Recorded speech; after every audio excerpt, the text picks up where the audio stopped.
রাস্তা যদি না ছাড়েন আপনাদের দাবি দেওয়া কোথায় গেল ওটা আমি পরে দেখবো। আপনাদের জন্য সময় হচ্ছে 7 মিনিট। 7 মিনিটের মধ্যে রাস্তা ছেড়ে সাইডে গিয়ে দাঁড়াবেন, আলাপ আলোচনা করে একটা ডিসিশন নিবে, ঠিক আছে?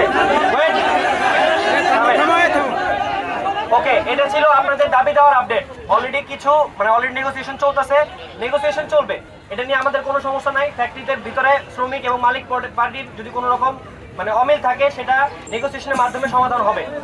কিন্তু গতকালকেও শ্রম মন্ত্রণালয় থেকে বলা হয়েছে এবং এই যে রেসপেক্টেড আইজিপি পুলিশ ওনার সংবাদ সম্মেলনে ডিরেক্ট বলে দিয়েছেন যে কোনো রকম রোড ব্লক এখন থেকে এটা গ্রাহ্য করা হবে না। রোড ব্লক জনভোগান্তি একটা পানিশেবল ক্রাইম, এটার জন্য আপনাদেরকে সাজা প্রাপ্ত হতে পারেন আপনারা যে কেউ। আমি বলে দিচ্ছি আপনাদের জন্য সময় হচ্ছে 7 মিনিট। 7 মিনিটের মধ্যে রাস্তা ছেড়ে সাইডে গিয়ে দাঁড়াবেন। রাস্তা যদি না ছাড়েন আপনাদের দাবি দেওয়া কোথায় গেল ওটা আমি পরে দেখবো। আগে এখানে রাস্তা আমি ক্লিয়ার করবো। আমার কথা পরিষ্কার, আমি আশা করি 7 মিনিট সময়। 7 মিনিট পরে এখানে যারা থাকবেন তারা আমার ডিরেক্ট আদেশ ভঙ্গ করছেন এবং এই জনভোগান্তি ক্রিয়েট করছেন, এই পানিশেবল ক্রাইমের আন্ডারে আপনারা জেলে যাবেন। 7 মিনিট পরে আমি যদি দেখি রাস্তা এখানে ক্লিয়ার এবং আপনার ওইখানে, আমি আইপি পুলিশ আমরা আমাদের একদম সর্বোচ্চ চেষ্টা করবো আপনাদের দাবি দেওয়া যতখানি করা যায় আমরা করে দিয়ে তারপরে এখান থেকে যাবো। 7 মিনিট